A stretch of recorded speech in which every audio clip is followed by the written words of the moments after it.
지난주와 지지난주에 창세기를 통해서 하나님께서 태초부터 두셨던 아주 복된 질서가 무엇인가 하는 것을 생각을 했었는데요. 이제 다시 에베소서로 돌아오겠습니다.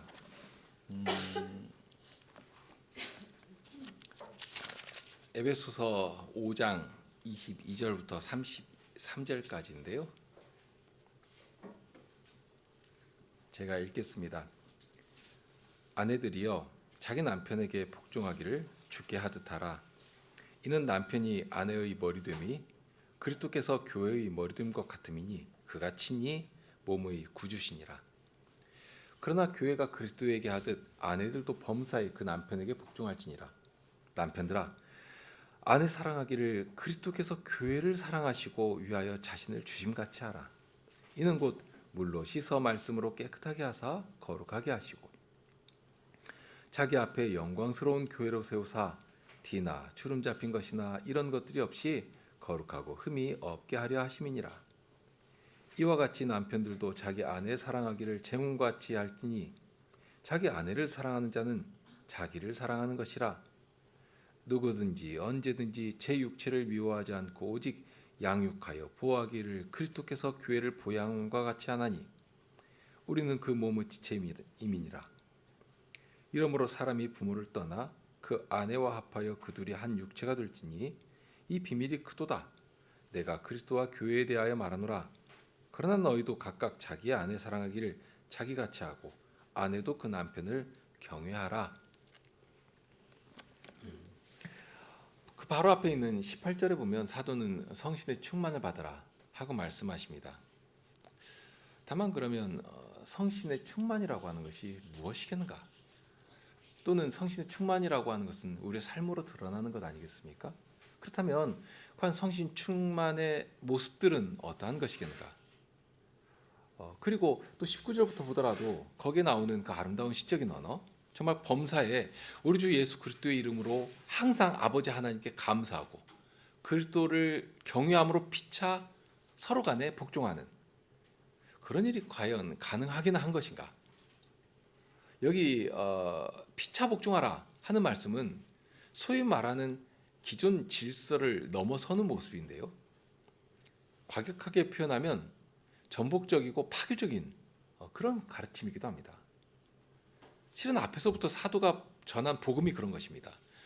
유대인이나 헬라인이나 남자나 여자나 자주자나 종이나 이거 할 것 없이 모두 그리스도 안에서 한 형제요 자매요 그리스도 안에서 함께 지어져가는 동일한 성도라. 아무 차별이 없습니다. 차별과 계급 간의 투쟁이 없던 그런 사회는 역사 이래 없었습니다. 한 번도 없었습니다. 그런데 어떠한 반목도 일거에 물리쳐버리고 오직 그리스도 안에서 그리스도의 사랑으로 녹아내려서 한 몸을 이루는 그런 사회를 바라보도록 하시거든요. 얼마나 복되고 얼마나 아름다운 사회입니까? 그런데 바로 그런 자리에 우리를 부르시고 함께 사모하며 건설해 나가도록 우리에게 이 말씀으로 권면해 주시는 것입니다. 19절부터 이어지는 말씀이 그렇습니다. 성신의 충만을 받으라는 말씀은 종교적인 개념이 아닙니다. 이어지는 말씀에서 성신 충만이 어떠한 삶으로 이어지는 것인가를 구체적으로 보여주고 있는 것인데요. 서로 화답하고 노래하며 찬송하며 감사하며 피차 복종하는 그런 사회가 교회적인 실질로 이 세상 속에서 힘차게 그리스도의 다스리심을 드러내면서 막 우뚝 솟아오르는 것입니다. 마치 풍랑이 일고 깜깜한 그 바다에서 등대의 불빛이 환하게 비춰주는 것처럼 그러면서 사도는 성도들이 더욱 피부로 느낄 만한 실감나는 모범 하나를 가져오는데요. 어디서부터 시작해야 하는 것인가? 하나님께서 처음부터 바라셨던 사회가 어떠해야 하는 것이고 어떻게 그 복된 사명을 감당할 수가 있는 것인가? 그것을 이룰 구체적인 교훈을 제시합니다. 가정에서부터 시작하는데요. 22절부터 6장 앞부분에는 세 가지의 관계가 나옵니다. 방금 말씀드린 것처럼 성신 충만의 삶이 과연 어떻게 구체화되어서 거룩한 교회로 이 땅에 복되고 영광스럽게 드러나게 되는 것인가? 이제 그것을 알게 하시는데요. 시작을 마치 천지창조의 처음 장면에서부터 생각하도록 하고 있습니다. 남편과 아내의 관계를 통해, 그리고 그 부부로 말미암아 태어날 자녀와 부모의 관계를 통해, 그리고 그것이 확대된 사회 관계를 통해서 그 안에서 어떻게 그리스도를 경외함으로 피차 복종할 수 있는 것인가? 이것을 이제 생각하도록 합니다. 먼저 거기에 부부의 관계 안에서 이루어지는 복된 질서와 사랑의 모습이 22절부터 나오는데요. 그 부분을 보면 세 단락으로 나누어서 생각할 수 있습니다. 처음이 24절까지입니다. 거기는 아내에게 대한, 아내들에게 주시는 권면이 먼저 나오는데요. 그러면서 25절부터 32절까지는 남편들에게 주는 권면이 이어집니다. 그리고 마지막에는 이 전체를 종합해서 그 안에 담긴 방법과 비밀이 무엇인가를 생각하도록 하시는데요. 자, 오늘은 24절까지 말씀을 보겠습니다. 다시 한번 읽겠습니다. 아내들이여 자기 남편에게 복종하기를 주께 하듯 하라. 이는 남편이 아내의 머리됨이 그리스도께서 교회의 머리됨과 같음이니 그가 진이 몸의 구주시니라. 그러나 교회가 그리스도에게 하듯 아내들도 범사에 그 남편에게 복종할지니라. 먼저 아내들에게 말씀합니다. 아내들이여 자기 남편에게 복종하기를 주님께 하듯 해라 하고 하십니다. 이제 주의할 부분은 우리의 그 관습적인 그 사상이나 정서가 있는데요. 복종하라는 표현을 주의합니다. 그런데 어떻게 복종해야 하는가? 먼저 본이 있습니다.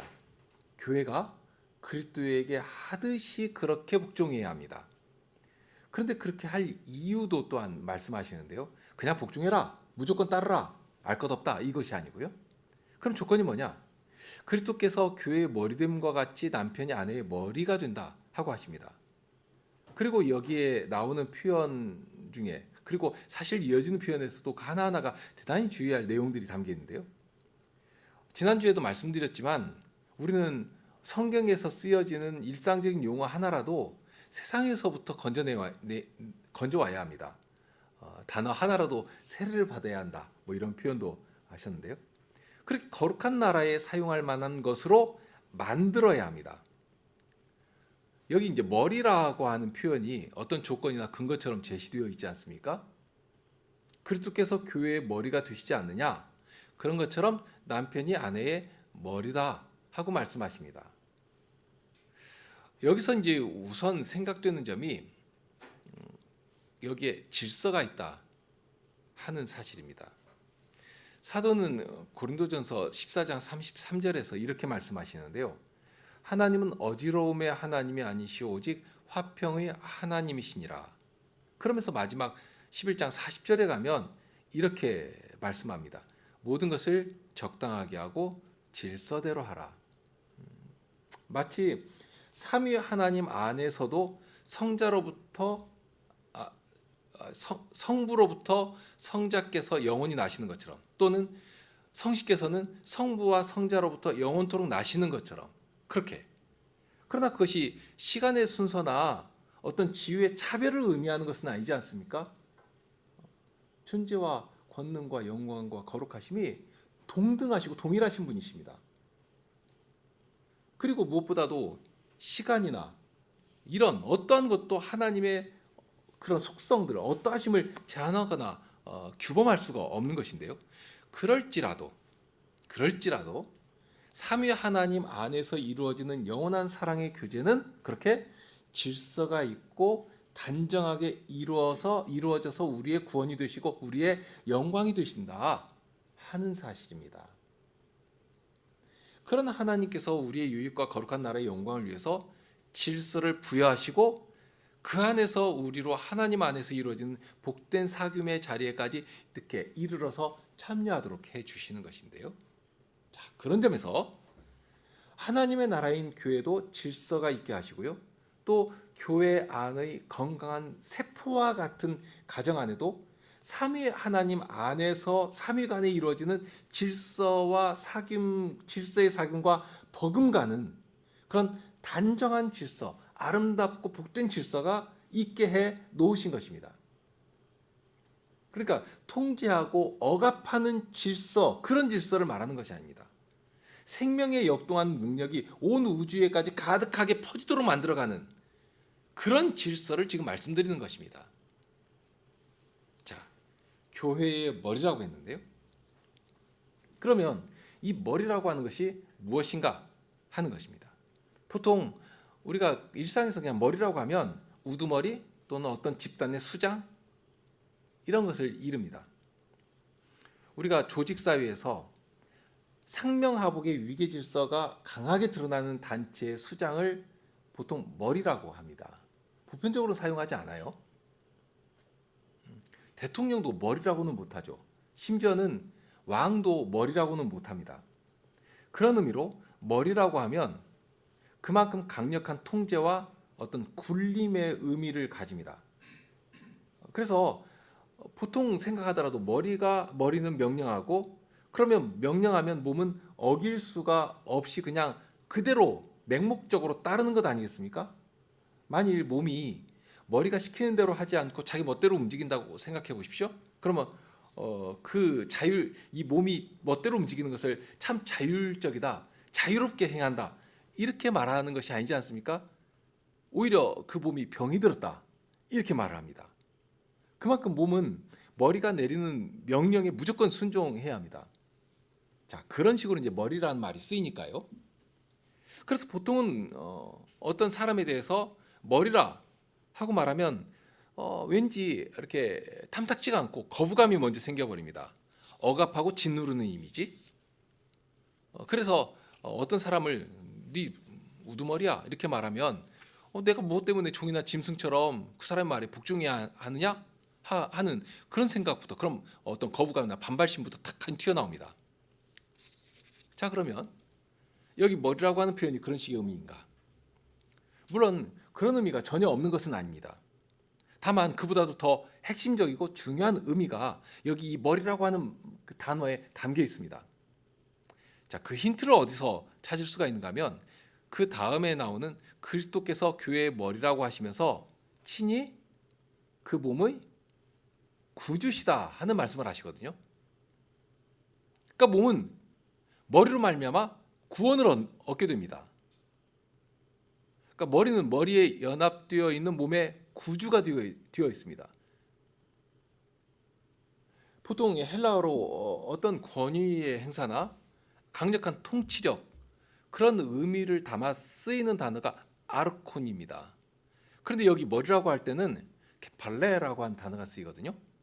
이렇게 발레는 통제하고 권위로 다스리고 하는 그런 뜻보다도 오히려 붙어있는 몸에 생명을 공급하고 그 몸을 지지하는 근원이 된다 하는 그런 의미가 더 강력하게 담긴 단어입니다. 마치 포도나무 가지가 나무에 붙어 있어서 나무로부터 생명을 공급받아 살아 열매를 맺어가는 것처럼, 그렇게 머리는 몸을 살리는 생명의 원천이고 생명의 능력이 됩니다. 다만 여전히 그렇다고 해서 일반적인 이런 단어의 해석 가지고는 그 의미를 명확하게 알기는 어렵습니다. 사도가 그 다음에 알려주시는 말씀을 보면 그 의미를 더 분명하게 알 수가 있는데요. 머리의 본이 되시는 그리스도를 제시합니다. 그리스도께서 본이 되시고 지금도 머리로서 교회를 돌보시는 일을 통해서 남편이 머리라고 할 때 어떤 의미로 이 말씀을 하시는 것인가 하는 것을 이렇게 추론해서 알 수 있도록 해주십니다. 그리스도께서 머리라고 하실 때는 보통 세상적인 개념으로 교회를 장악하고 통제하는, 지배하는 그런 분이라는 뜻이 아닙니다. 세상의 군왕은 그런 식으로 하죠. 대접받으려고 하고 그 위에서 군림해서 자기를 가장 높이려고 하고, 이게 세상 군왕입니다. 그러나 그리스도께서 세우신 나라는 결코 그런 나라가 아닙니다. 그 나라의 왕이신 그리스도께서 이 땅에 오셔서 어떤 일을 행하셨습니까? 섬김을 받으러 오신 것이 아니라 오히려 섬기려 하고, 심지어는 자기 목숨을 많은 사람들의 대속물로 주려고 그렇게 오신 분 아니십니까? 주님께서 본을 보이신 머리는 그런 것입니다. 얼마나 자신을 낮추고 섬기신 것인가. 죽기까지 자신을 다 들여 섬기신 그런 머리입니다. 또한 그리스도께서는 머리로 당신의 생명을 끊임없이 그 몸에 공급해 주는 분이십니다. 에베소서 4장 15절 16절에서 그 비밀을 이렇게 전했습니다. 오직 사랑 안에서 참된 것을 하여 범사에 그에게까지 자랄지라. 그는 머리니 곧 그리스도라. 그에게서 온몸이 각 마디를 통하여 도움을 입음으로 연락하고 상합하여 각 지체의 분량대로 역사하여 그 몸을 자라게 하며 사랑 안에서 스스로 세우느니라. 그리스도께서 머리가 되시기 때문에 이 머리를 통해서 교회가 살아나고 힘을 얻고 서로 돕고 연합하여 서로 세워가 자라날 수 있게 되는 모든 출발과 근원이 이 머리로부터 시작되는 것입니다. 그러면서 29절에 보면 그리스도께서 교회를 보양한다는 표현도 하시거든요. 보양한다. 이 보양한다는 말은 보호하고 양육한다 하는 뜻입니다. 그러면서 보양한다는 말은 그 대상에 대해서 대상을 지극히 소중히 여기고 아주 예뻐한다 하는 그런 의미가 있습니다. 그러니 그런 대상을 입히고 먹이고 보살피고 할 수밖에 없는 것이겠죠. 그 책임이 무한히 확장되어 나갑니다. 그 사람이 존재하는 그 가치, 그 생명의 능력, 그것을 가장 아름답게 발현시키도록 할 그 의무가 머리에게 있다 하는 말씀입니다. 그러니 그리스도가 교회의 머리시라 하는 표현은 이 세상 주관자들이 하는 방식으로 또는 어느 회사의 CEO나 어떤 사장이나 그런 사람들은 이렇게 자기가 명령하고 일사불란하게 움직이고 하는 거 그 좋아하지 않습니까? 민주주의는 굉장히 시끄럽다 그런 말도 하는데 이런 대표는 그런 시끄러운 것을 견디지를 못해요. 그런데 여기 머리라고 할 때는 그런 머리가 아닙니다. 머리로서 먼저 자신을 낮추고 헌신하여서 그 몸을 세워가고 그 필요를 채우고 그렇게 도와갑니다. 그런 머리입니다.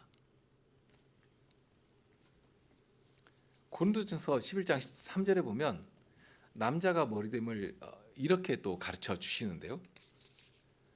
그러나 나는 너희가 알기를 원하노니 각 남자의 머리는 그리스도요 여자의 머리는 남자요 그리스도의 머리는 하나님이시라. 각 남자의 머리는 그리스도요 여자의 머리는 남자라. 그리고 그리스도의 머리는 하나님이시다. 그러면 그 이유가 무엇인가? 이어지는 8절 9절에서는 이렇게 말씀하는데요. 남자가 여자에게서 난 것이 아니요 여자가 남자에게서 났으며 또 남자가 여자를 위하여 짐을 받지 아니하고 여자가 남자를 위하여 짐을 받은 것이니. 그러니까 처음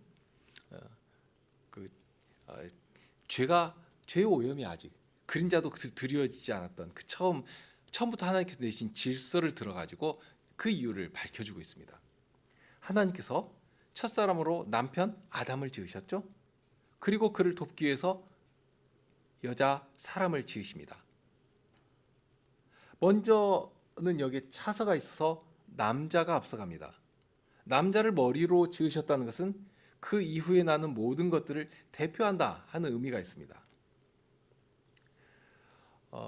사실 우리가 살아가는 오늘의 문화에서 남편이 머리다 하고 하면 아무리 미사여구를 동원해서 이렇게 설명한다 하더라도 반발심이 듭니다. 남녀가 평등하고 특히 이제까지 참으로 오랫동안 여성 인권이 유린된 것이 사실이지 않습니까? 그러던 터에서 이제 조금이라도 나아지려고 하는 분위기인데요. 이런 때 사도가 사용한 이 머리라고 하는 표현이 벌써 차별을 정당화하고 되돌리는 주장처럼 들리기도 합니다. 사실 사도가 살아가던 시기는 훨씬 어두운 시기입니다. 또 여성들에게는 그만한 차별이 정당화되던 시대이기도 합니다. 오늘날도 여전히 차별이 존재하는데 과거는 더 말할 수가 없겠죠. 그래서 어떤 신학자들은 여기 이 사도의 이런 가르침, 남편을 머리라고 하고 아내에게 복종해라, 이런 가르침에 대해서 아직 사도가 깨어나지 못한 미개한 사회 분위기에 젖어 있기 때문에 나온 주장이다. 그걸 탈피하지 못했다. 그러니까 바울 사도가 여전히 남성 우월적인 사회 안에 살아가기 때문에 그 한계를 벗어나지 못하고 이런 가르침을 한 것이다 하는 주장을 하기도 합니다. 과연 그런 것인가 하는 것이죠. 그러면 사도가 과연 당시 사회 분위기나 당시 사람들의 정서 가운데 있던 식으로 여성을 좀 가볍게 대하고 또는 어떤 열등한 존재로 간주한 일이 한 번이라도 있는가? 갈라디아서 3장 28절에 사도가 힘주어 전한 말씀이 있습니다. 너희는 유대인이나 헬라인이나 종이나 자주자나 남자나 여자 없이 다 그리스도 안에서 하나이니라. 남자나 여자 없이 다 그리스도 안에서 하나다 하고 가르칩니다. 당시 사회는 남성의 우월성을 말하고 남성의 권위를 바로 그 우월성에서 찾고 군림하려고 하던 때입니다. 본디 남자가 그렇게 우월하게 지어졌다는 것입니다. 하지만 그리스도께서 세우신 나라는 그리스도 안에서 그 모든 차별이 사라지고 철폐되었습니다. 남자와 여자만이 아니라 종이나 주인의 관계도 또는 이방과 헬라의 차별도 그리스도 안에서 사라져 버렸습니다. 어떤 인생도 그리스도의 복음 안에서 동일하게 하나님의 백성이요 오로지 주님의 사랑하는 자녀들일 뿐입니다. 그러니 무슨 차별이 있을 수가 있겠습니까? 특별히 남편과 아내가 아닌 남자와 여자의 관계에 대해서는 더더욱 그렇습니다. 누가 누구를 지배하고 가르치고 하는 일을 할 수 있는가? 그럴 수가 없는 것이죠. 그러니 남자니까 혹은 여자니까 하는 그런 표현조차 할 수가 없도록 되어 있는 것입니다. 그러면 일반적인 남녀 관계는 그렇다고 하고 부부의 관계 안에서는 어떤가 하는 것이죠. 고린도전서 7장 4절에 이런 말씀이 있습니다. 아내가 자기 몸을 주장하지 못하고 오직 그 남편이 하며 남편도 이와 같이 자기 몸을 주장하지 못하고 오직 그 아내가 하나니.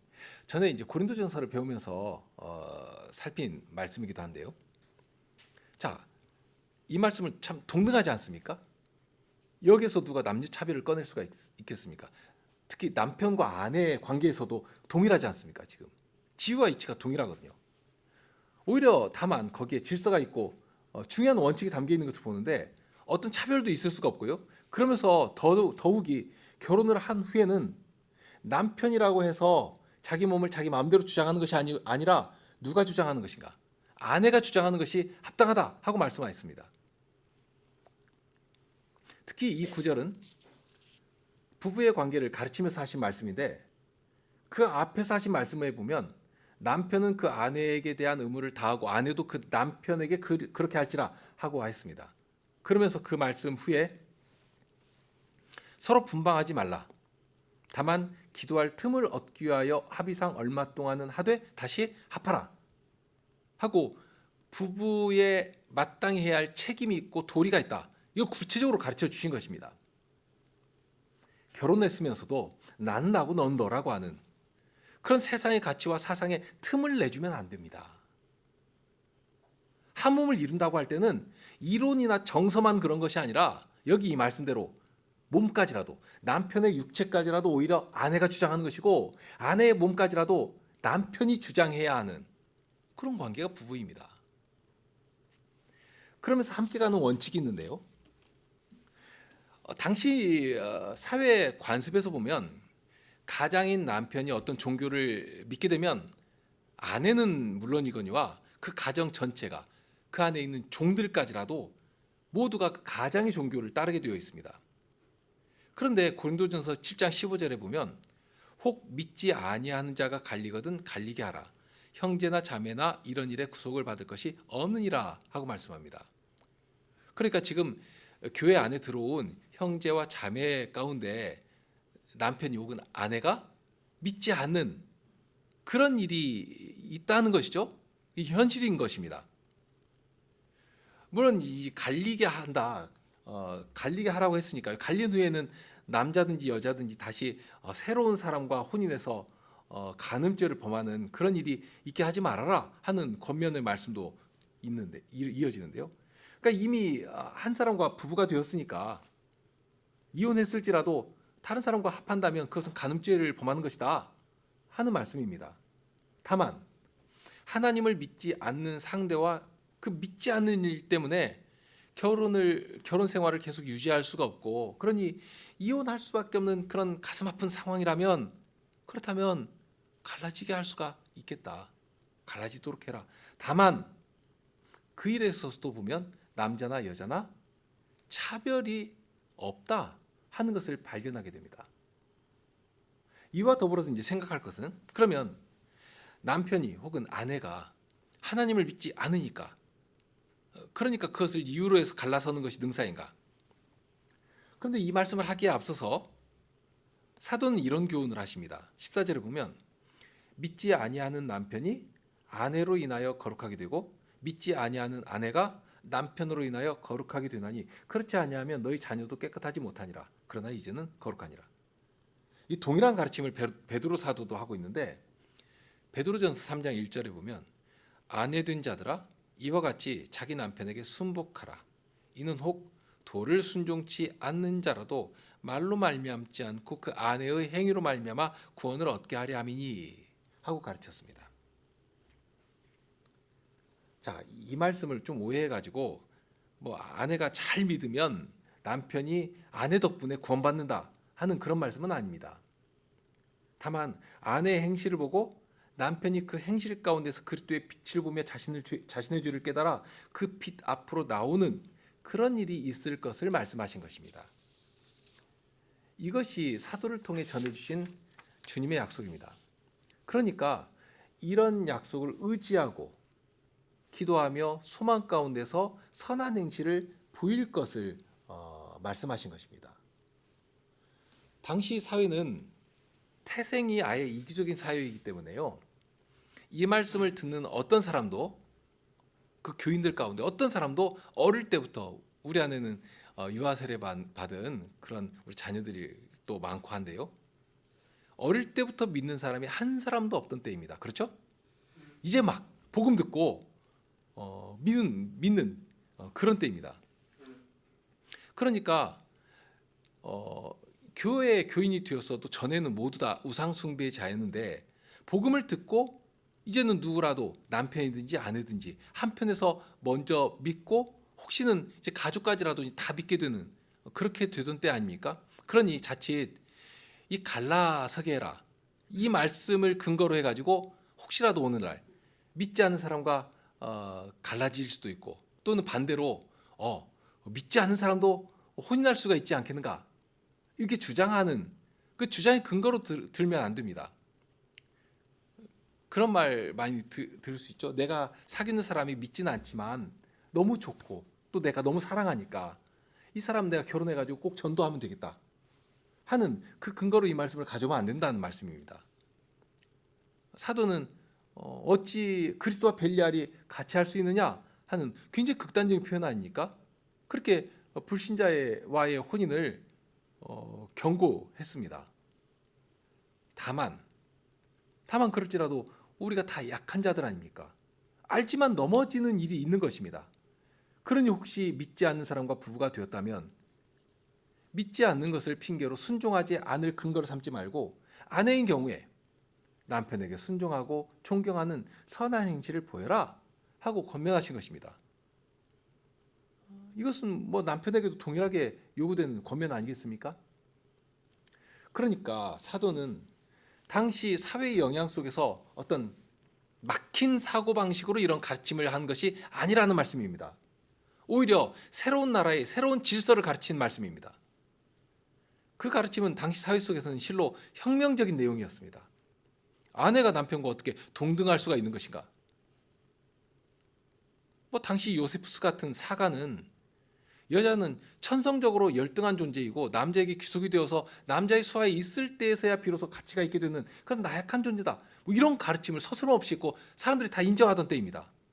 그런 분위기 속에서, 그런 사회 분위기 속에서 바울 사도의 이 말씀을 듣는 사람들은 의심을 안 품겠습니까? 어떻게 이렇게 남편과 아내가 수평적인 관계로 설 수가 있는 이런 주장을 할 수가 있겠는가?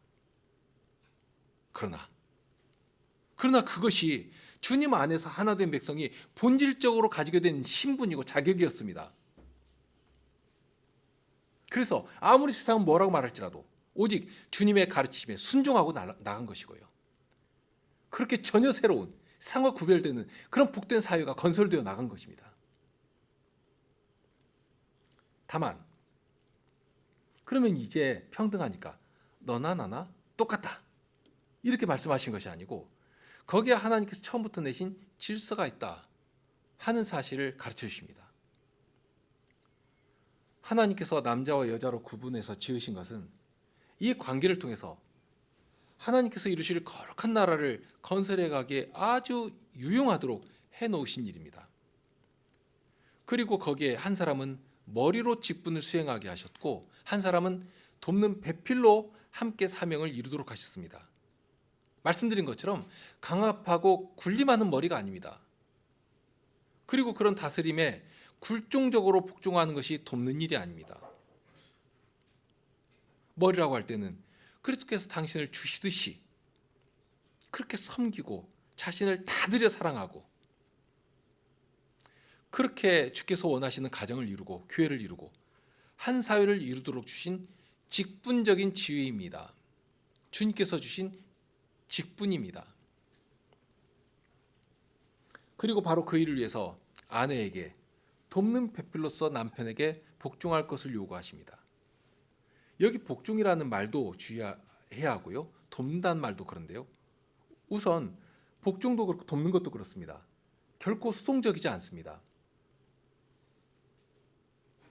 우리가 성신을 조차 행할 때 우리가 배워서 아는 바대로 성신을 따라 살아간다라고 하는 것은 내 인격이나 내 가치나 내 어떤 세상이나 사상이나 생각을 다 버려버리고 맹목적으로 따라가는 것이 아니지 않습니까?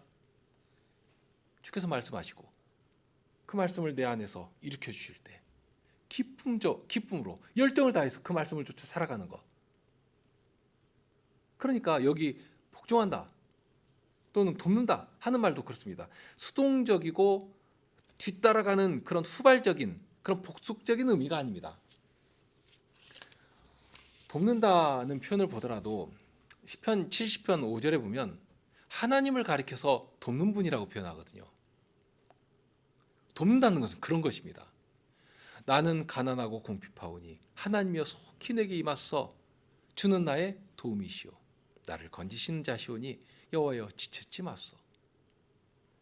지금 사망의 길을 걸어가고 있습니다.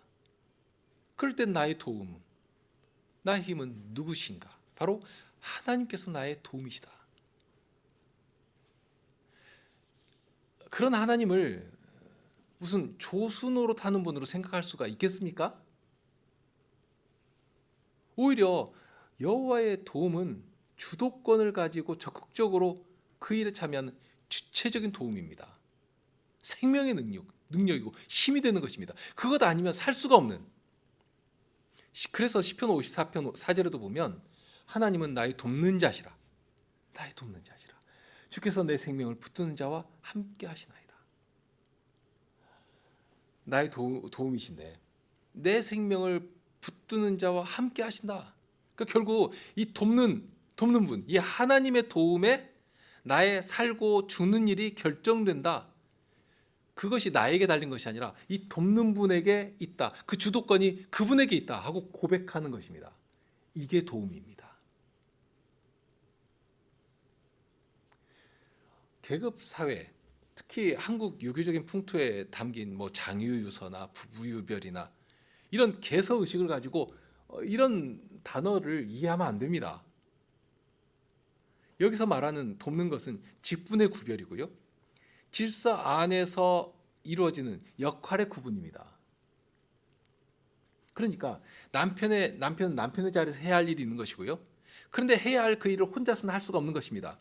할 수 있는 일이 한정되어 있고 혼자서는 하나님께서 주신 사명을 온전히 이룰 수가 없습니다. 아내가 있어야 합니다.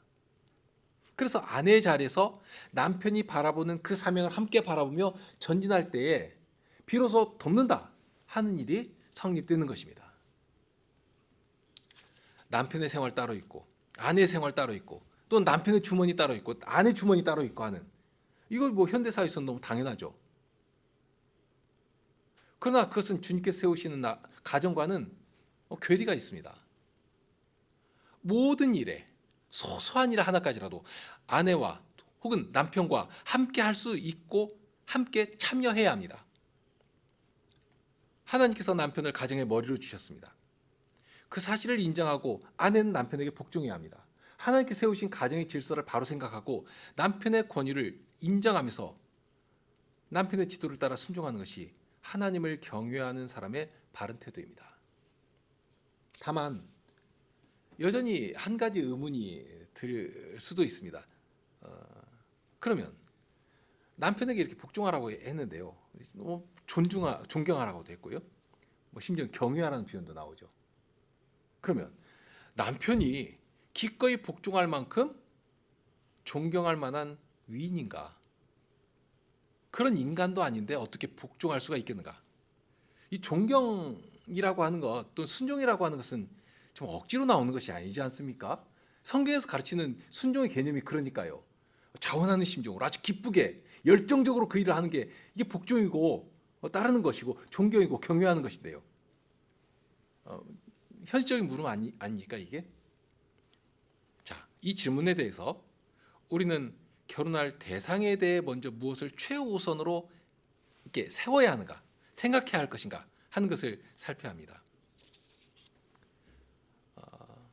과연 내가 그를 하나님께 세우신 자로 존중할 수 있는 것인가? 그런 사람하고 혼인을 해야 하지 않겠습니까? 사랑의 감정이라고 하는 것, 이것은 부차적이고 후발적으로 따라가는 것인데요, 하나님께 주시는 것입니다. 선물과 같은 것입니다. 다만 이 존중이라고 하는 말이 가지는 의미도 우리가 바로 잡아야 하는데, 존중이라고 할 때 또는 존경할 만하다고 할 때 무엇 때문에 존경할 만한가? 뭐 실력이 좋다거나 사회적 지위가 높다거나 아니면 엄청 부자라거나 그런 것이 존중의 어떤 기준이 되는 것은 아니지 않습니까? 시간이 제법 갔으니까요. 적어도 한 가지 시각을 제시하시죠. 결국 이 존중이라고 하는 것은 내가 바라보는 그 사람의 가치 혹은 내가 가진 믿음의 정도와 함께 가는 말이기도 합니다. 절대적인 기준이 아닙니다. 나에게서 나오는 것이니까요. 자, 진주를 알아보는 눈이 있어야 값진 진주를 보고 전 재산을 다 팔아서 그 진주 하나를 살 수 있는 그런 것입니다. 믿음의 눈이 있어야 믿음의 사람을 보고 하나님께 세우신 가치로 인해서 그를 존중하고 존경하며 복종할 수가 있게 되는 것입니다. 누가 시켜서 하는 것은 아니지 않습니까? 마음에서부터 그냥 절로 우러나는 것입니다. 그런 대상을 찾아 결혼을 해야 합니다. 남편이 되는 자는 스스로 그런 자가 되기 위해서 주님 앞에서 늘 경건의 훈련을 해야 하는 것이겠고요. 정리하겠습니다. 오늘날 현대사회에서 남녀평등이라고 해가지고 남자와 여자가 모든 면에서 동등하다 하고 말하는데요, 결국 하나님께서 내신 질서와 직분까지라도 흩어버리고 자기 좋을 대로 인생을 꾸려가려고 하는 그런 가치를 심어놓고 수많은 사람들을 이끌고 가고 있습니다. 그러면서 가정의 질서까지라도 파괴하고 나가죠. 우리는 하나님께서 내신 사명과 우리에게 바라시는 복된 일들을 위해서 이 부부 관계 안에 두신 지위와 직분을, 그 질서를 바로 세워야 합니다. 그러니까 사람 자체가 그만한 가치가 있어서가 아니라 그를 사용하시는 하나님 때문에, 그를 세우신 하나님으로 인해 그 가치를 인정하고 순복해 가는 것입니다. 이것은 아내에게만 해당되는 명령은 결코 아닙니다. 남편에게도 동일하게 요구되는 선한 태도입니다. 분명 앞에서 대전제로 하신 말씀이 피차 복종하라 하고 하지 않으셨습니까? 그런 자들이 비로소 사도를 통해 알게 하신 이 비밀을 깨달아 돕는 배필로서 남편을 존경하며 복종하라고 하신 이 말씀을 따라 가정도 세우고 교회도 건설하며 주님 앞에서 영광스럽게 발견되게 될 것입니다. 이런 신실한 아내가 가정에 있을 때 그 가정은 참으로 복된 가정이고 그 결과는 아름다운 교회의 모습으로 드러나게 될 것입니다. 함께 기도하시겠습니다.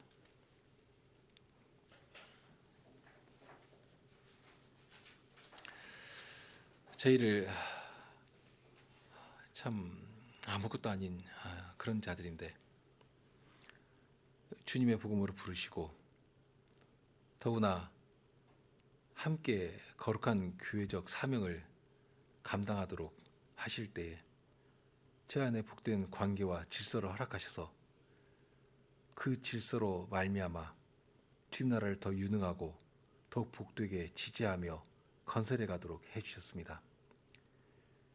세상은 이러한 것들을 교묘한 이론으로 틈을 내게 하고 무너뜨리도록 하는 것이지만 적어도 교회는 세상의 관점에서 바라보지 않고 오히려 하나님 나라 안에서의 참된 질서와 영광스러운 일들을 바라보며 회복하고 세워나가는 실질을 나타내야 할 것입니다. 저희가 여전히 많은 것이 부족하고 제 행한 대로 주님 앞에 도무지 얼굴을 들 수가 없는 자들이지만 그럴지라도 주님께서 바라시는 본질적인 아름다운 모습이 어떠한 것인지를 가르쳐 주시오니 그 일을 마음에 소망하며 살아가도록 하여 주시옵소서. 특히 지금 제 안에 있는 이 젊은 청년들 한 가정을 이루고 그렇게 교회를 이루며 주님께서 바라시는 하나님 나라의 일꾼으로서 그 나라를 건설하며 나갈 것인데 그만한 합당한 배우자를 만나게 하시고 또한 그만한 가정을 이루게 하시고 그렇게 하여서 주님께서 바라시는 그런 복된 사명을 감당하게 하여 주시옵소서. 그러기 위하여서 저희 자녀들이 그만한 눈을 가지게 하시고 또한 주님께서 그러한 사람을 만나게 하시고 만나게 하실 때 볼 수 있는 깨달음도 늘 허락하여 주시기를 구합니다. 주님께서 이루실 일들을 저희들이 소망하오니 주님께서 이루시고 영광을 거두어 주시옵소서. 우리 주님 예수 그리스도의 이름으로 기도합나이다. 아멘.